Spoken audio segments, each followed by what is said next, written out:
जब भी आपके सामने कोई रसूलुल्लाह का नाम लिया करे तो आप दुरूद पढ़ा करें, सल्लल्लाहु अलैहि वसल्लम कहा करें। जितनी बार जो ले आपकी जिम्मेदारी उतनी बार हुजूर पे दुरूद पढ़ें। जब भी आका का जिक्र सुने, कोई आका कह दें, यानी वो इशारा अगर हुजूर की तरफ कोई भी अल्फाज से कहा जाए, हत्ता कि अगर कोई आप भी कह दे हुजूर की तरफ इशारा करते हुए, तो आप सल्लल्लाहु अलैहि वसल्लम का ये इश्क का तकाजा है। और अगर आप दुरूद नहीं पढ़ते हुजूर का नाम सुनकर, तो मेरे आका अलैहिस्सलाम फरमाते हैं, जो मेरा नाम सुने और दुरूद न पढ़े वो जन्नत और अल्लाह की रहमत से महरूम कर दिया जाएगा। इसलिए कहीं भी कोई भी हुजूर अलैहिस्सलाम का जिक्र पाक करे तो आप सल्लल्लाहु अलैहि वसल्लम कहने की आदत बनाएं, अपने बच्चों में भी इसका मिजाज पैदा करें। तो हज़रत अब्दुल्ला मुज़नी मुसलमान हुए, रात भर हुजूर की मोहब्बत में तड़पते रहते और सुबह को माँ के पास आके कहते, अम्मी मुझे मेरे महबूब की मुस्तफ़ा जान रहमत की याद आ गई और मैं चाहता हूँ कि उनके दीदार के लिए मदीने मुनव्वरा चला जाऊँ, उनकी ज़ियारत के लिए मदीने पाक जाऊँ, अम्मी मुझे इजाज़त दो।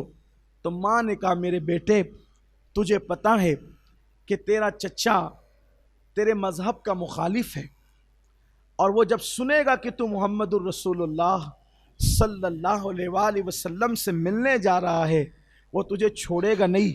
क्यों?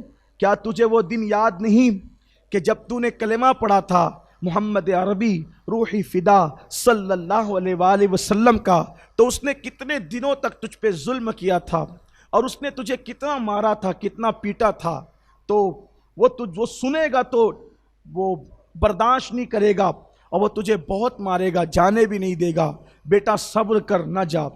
फिर दूसरे दिन आते, असल में माँ ये कह रही थी कि जिस वक्त हज़रत अब्दुल्ला मुज़नी ने इस्लाम कबूल किया तो चचा ने बहुत मारा था, मारते मारते थक जाता था, फिर मारता था, मारते मारते थक जाता था, फिर मारता था। मैं सोचता हूँ या अल्लाह, आज मुसलमान होना कितनी बड़ी बात है, कितना आसान है। जो मुसलमान होता है लोग उसको कंधों पे बिठा उठाते हैं, सरों पे उठाते हैं, लोग खाने खिलाते हैं। आज अगर हुजूर से मोहब्बत का जिक्र छिड़ जाए और पता चले कि कोई आशिक रसूल है, कोई हाथ चूम रहा है, कोई पैर चूम रहा है, कोई नजराना दे रहा है, कोई दावत खिला रहा है।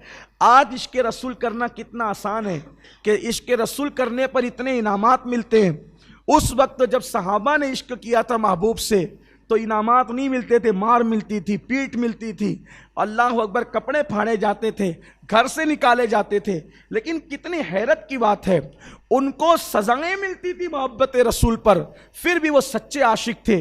और हमें इनामात मिलते हैं इश्क रसूल पर और हम हुजूर से सच्चा इश्क नहीं कर पा रहे, सच्ची मोहब्बत नहीं कर पा रहे। सोचो तो सही, गौर तो करो आप कि अल्लाह अकबर, वो मार खाते खाते अल्लाह अल्लाह परेशान हो जाते थे, लेकिन कभी उन्होंने दामन मोहम्मदुर रसूलुल्लाह नहीं छोड़ा।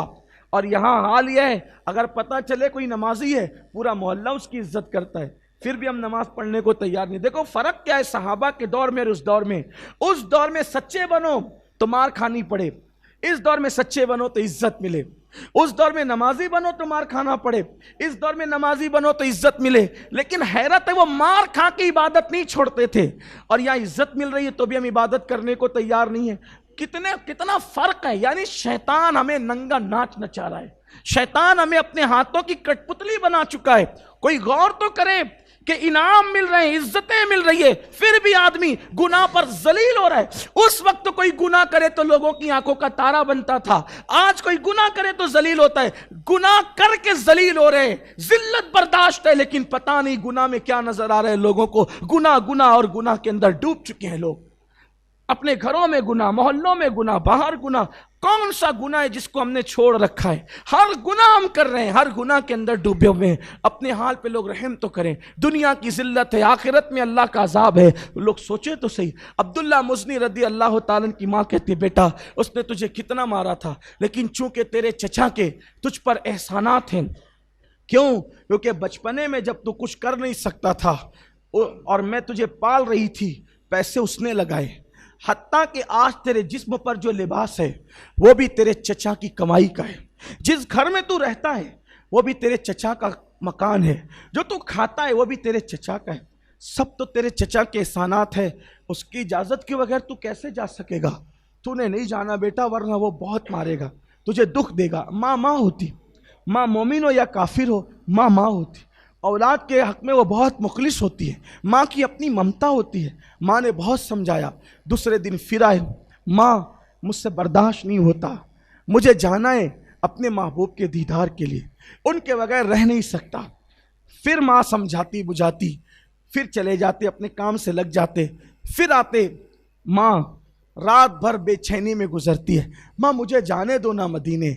अब इस तड़प का अंदाज़ा वो लोग कर सकते हैं जिनको हुजूर याद आते हैं। जब रातों को आका का गुंबद खजरा आज याद आता है तो लोगों की नींदें उड़ जाती है। उन लोगों को जब गुंबद खजरा वाला याद आता होगा तो उनके इश्क़ रसूल पर, अल्लाह अकबर, खुदा की गवाही कुरान में मौजूद है, उनकी तड़प का आलम क्या होता होगा। एक दिन माँ से रहा न गया, माँ ने कहा ठीक है मेरे बेटे, अगर तू अपने महबूब के बगैर रह नहीं सकता तो मेरी तरफ से इजाज़त है, तू चला जा, मैं तेरे बगैर सारे गम सह लूँगी, सारी तकलीफ़ें उठा लूँगी, लेकिन चला जा। मगर एक काम तो तूने करना होगा, अगर तू इजाज़त के बगैर गया तेरा चचा बर्दाश्त नहीं करेगा, इसलिए तूने करना ये है कि अपने चचा से पहले पूछना है, अगर वो इजाज़त दे तो तू जा सकता है। हज़रत अब्दुल्ला मुज़नी ने फ़ैसला किया, जान देनी पड़े दे देंगे, लेकिन अब रसूलुल्लाह तक पहुँच करके रहेंगे।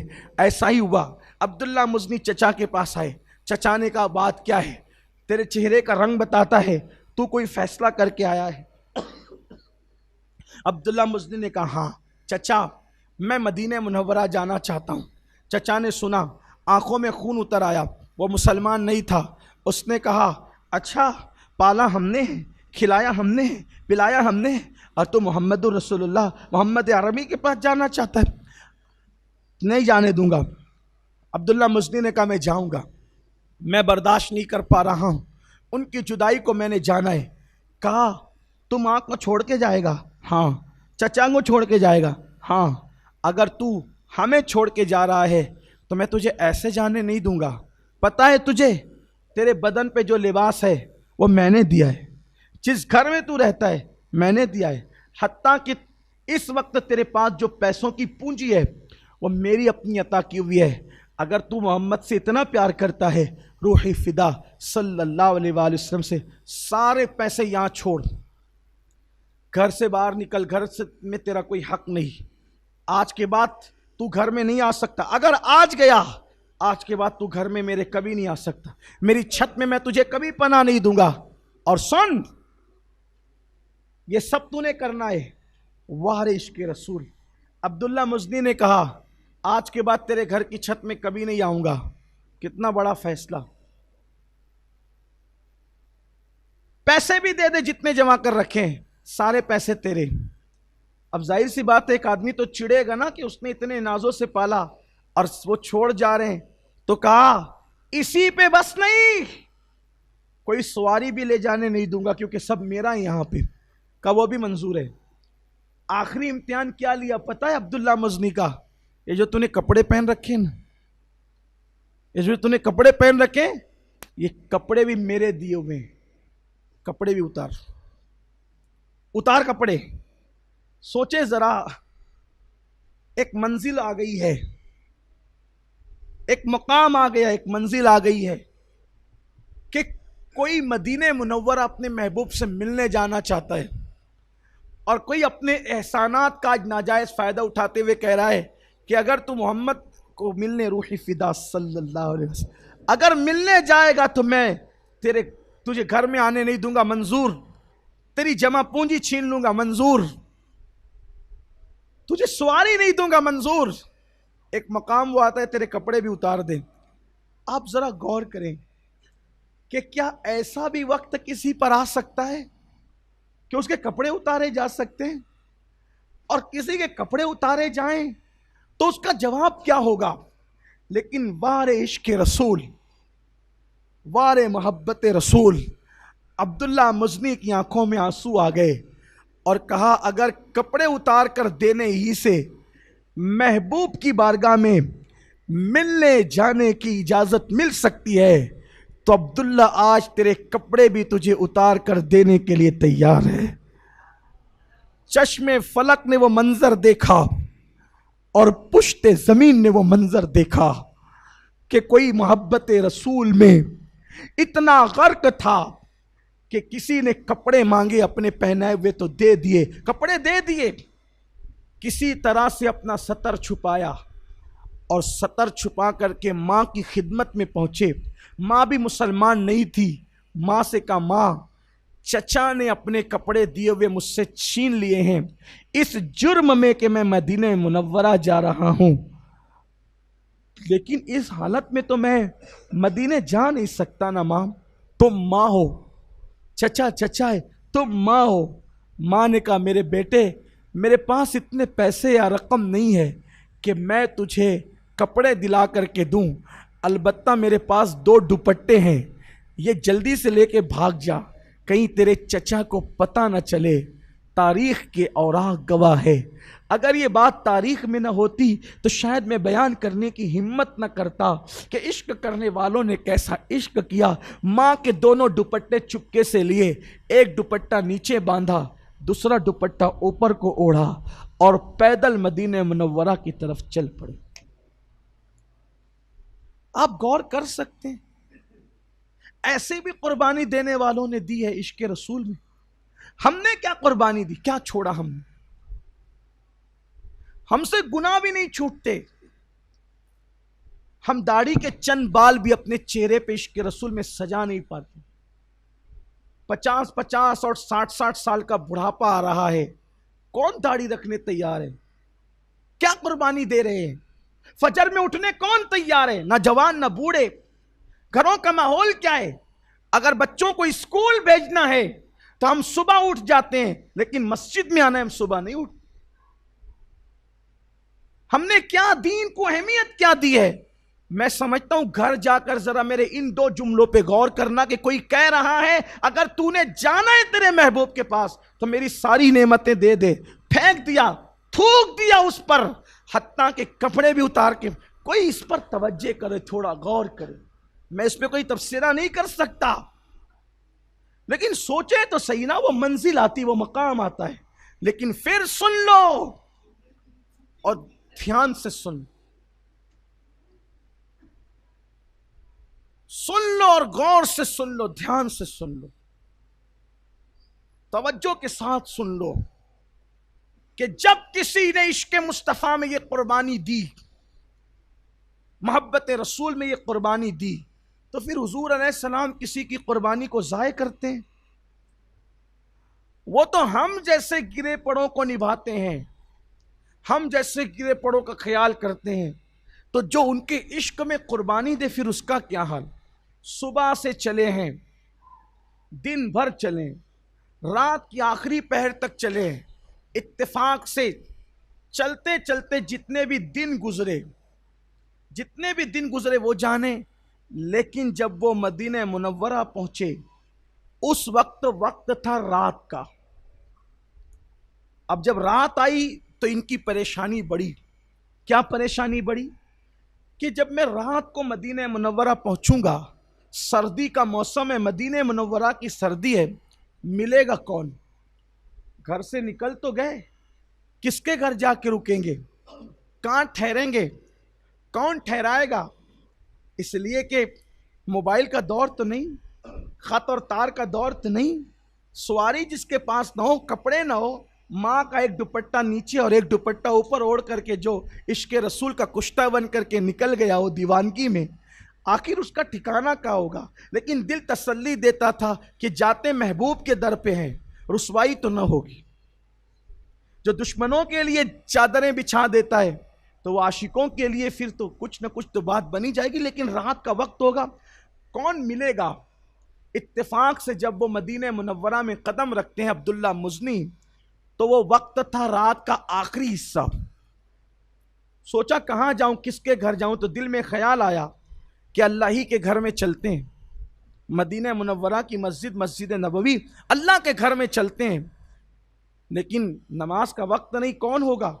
सब तो अपने घरों पे होंगे। जैसे ही मस्जिद नबवी में कदम रखा तो बिलाल हबशी को मौजूद पाया।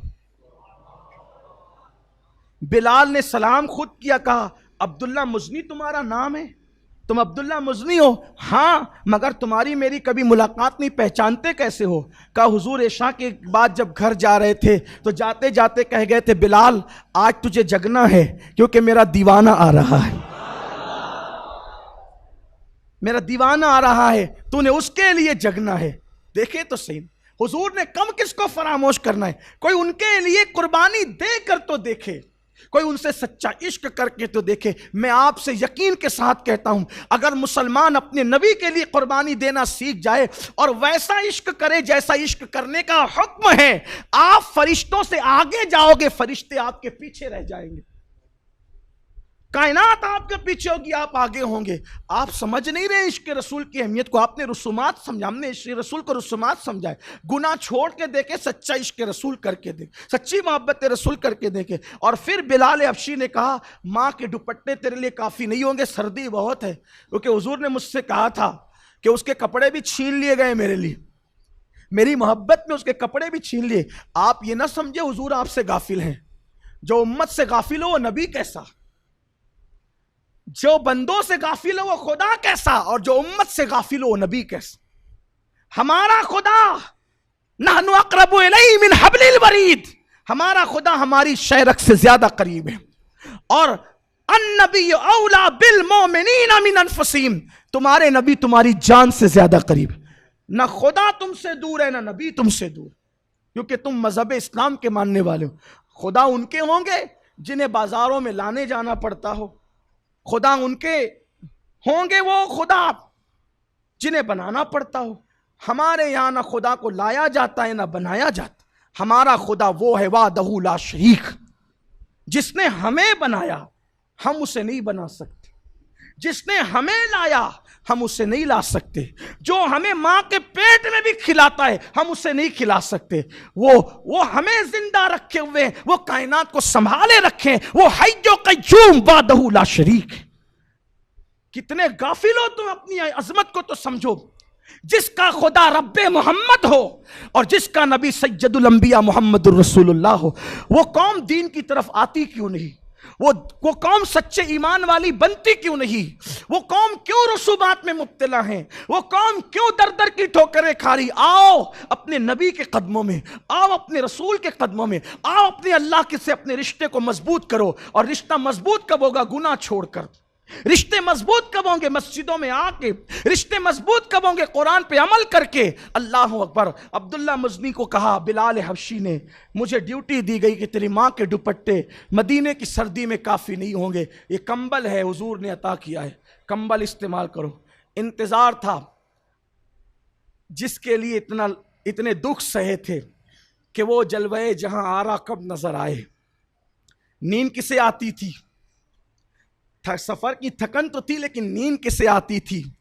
सुबह का वक्त हुआ, बिलाल ने अजान पढ़ी और हुजूर की आदत थी कि फजर की नमाज, चूंकि हुजरा बिल्कुल मस्जिद से लगा हुआ था, अभी भी लगा हुआ है, तो हुजूर सुन्नत भी घर में पढ़ कर आते, सुन्नतें भी हुजूर फजर की घर में पढ़ कर आते। जब तकबीर पढ़ी जाती थी, अल्लाहु अकबर अल्लाहु अकबर, और जब बिलाल कहते थे हय्या अलस सलाह, तो हुजूर अपने घर का पर्दा हटाते और बाहर तशरीफ लाते। कब आते हुजूर? जब बिलाल कहते हय्या अलस सलाह हय्या अलल फलाह। इसीलिए हुजूर फरमाते कि जब तक मुझे ना देखना उस वक्त तक नमाज के लिए खड़े ना होना। जब तक, ये मुस्लिम शरीफ की शरह में इमाम नववी ने लिखा है कि आका की हदीस के, जब तक मुझे न देखना उस वक्त तक नमाज के लिए खड़े न होना। तो सब बैठे रहते थे और अकामत होती थी। बिलाल कहते थे हय्या अलस सलाह हय्या अलल फलाह। हुजूर हुजरे से निकल के आते थे, सहाबा हुजूर को देखते थे, उठ के खड़े हो जाते। लेकिन अब हुजूर अलैहिस्सलाम तो जाहिरी तौर पे आ नहीं सकते, तो सहाबा कब खड़े होते थे? कब खड़े होते थे? हय्या अलस सलाह हय्या अलल फलाह पे। इसीलिए आज तक अहले सुन्नत का दस्तूर यही है कि हुजूर को देखो, सरकार फरमाते मुझे देखो तो खड़े होना। ला तकूमू हत्ता तराउनी, मत खड़े होना जब तक मुझे देखना नहीं।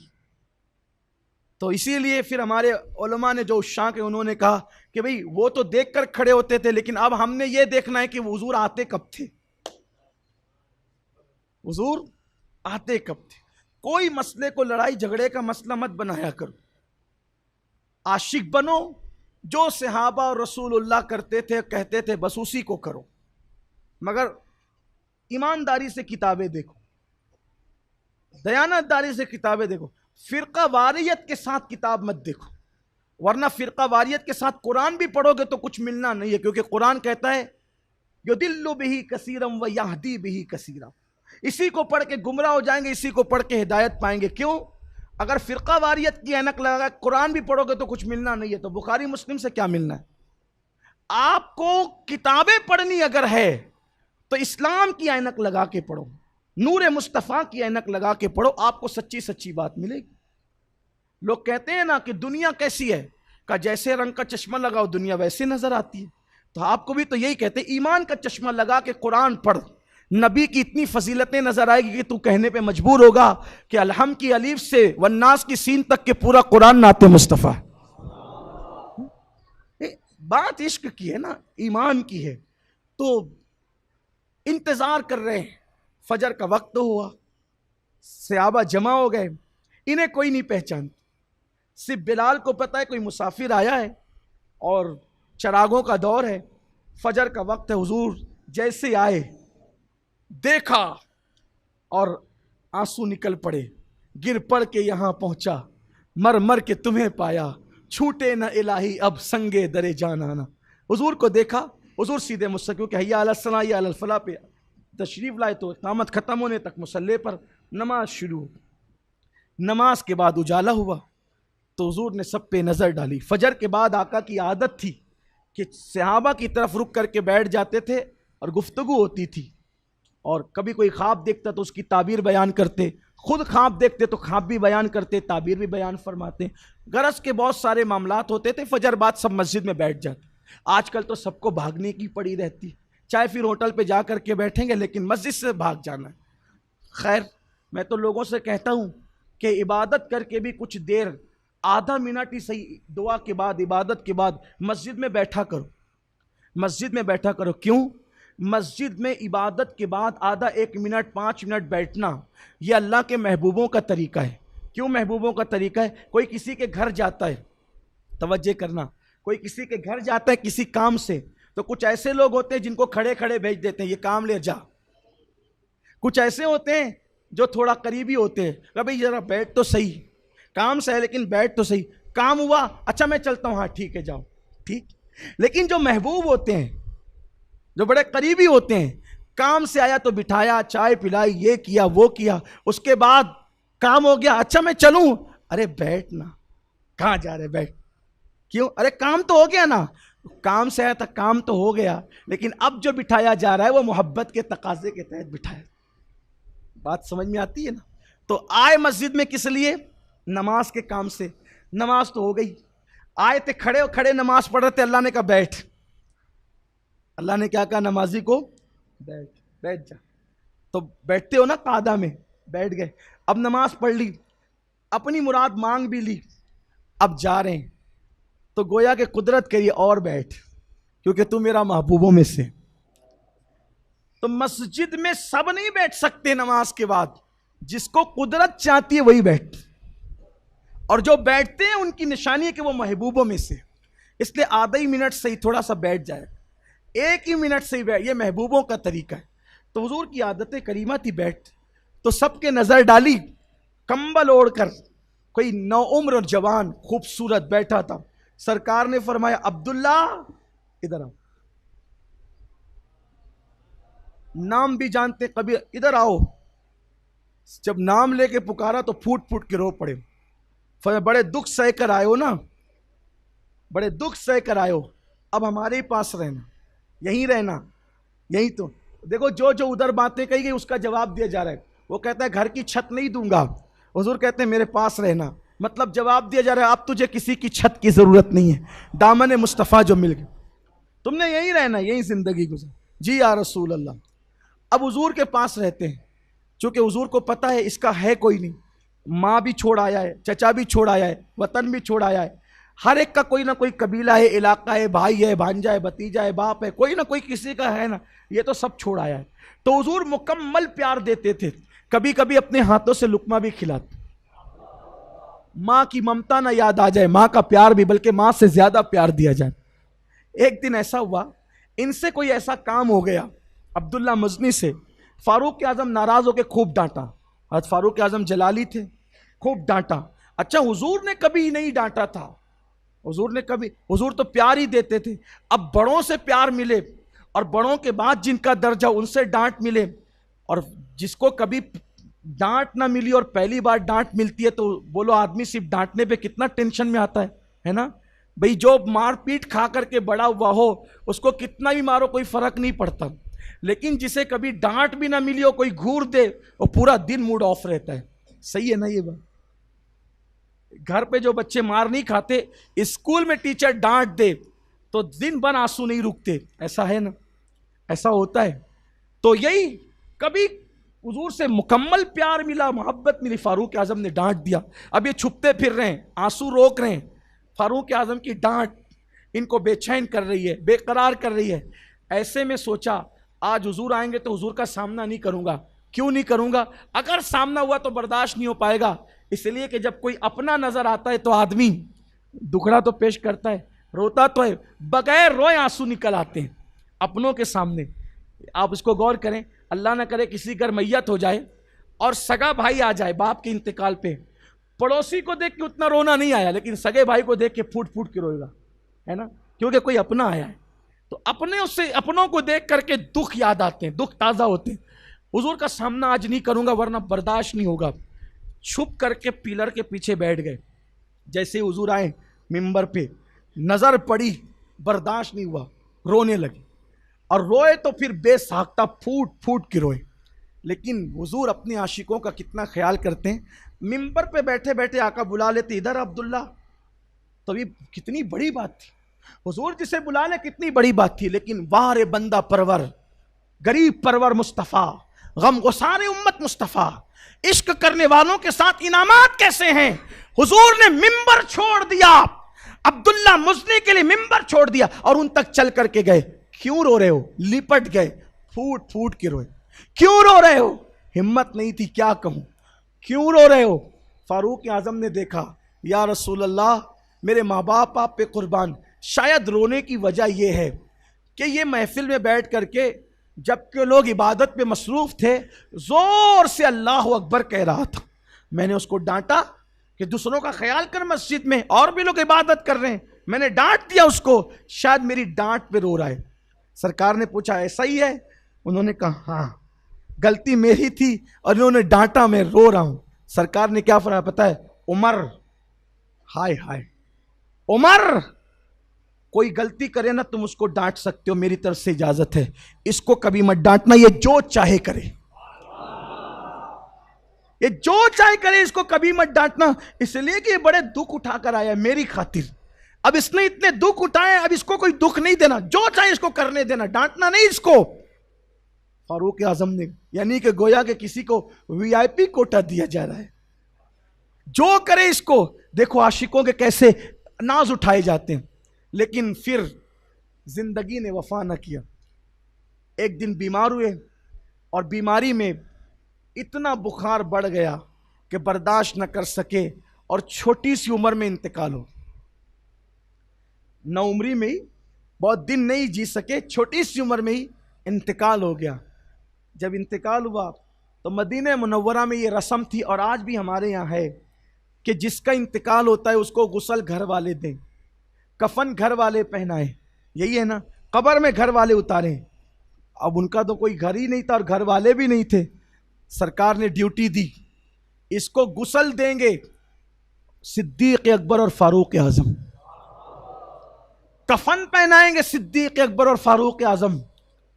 अब गुस्ल भी दोनों ने दिया, कफन भी पहनाया।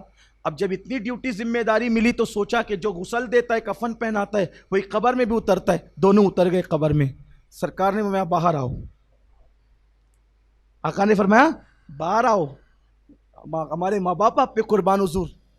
वो बाहर आए, फरमाया मैं खुद कब्र में उतरूंगा। लोग कहते हैं तीसरे सवाल के वक्त हुजूर कब्र में आते हैं, हम कहते हैं आशिकों के लिए तो कब्र में उतारने वाला मामला भी सामने। हुजूर सबकी कब्रों में नहीं उतरे, चंद लोग हैं जिन्हें आप उंगलियों पे गिन सकते हैं जिनकी कब्र में हुजूर उतरी।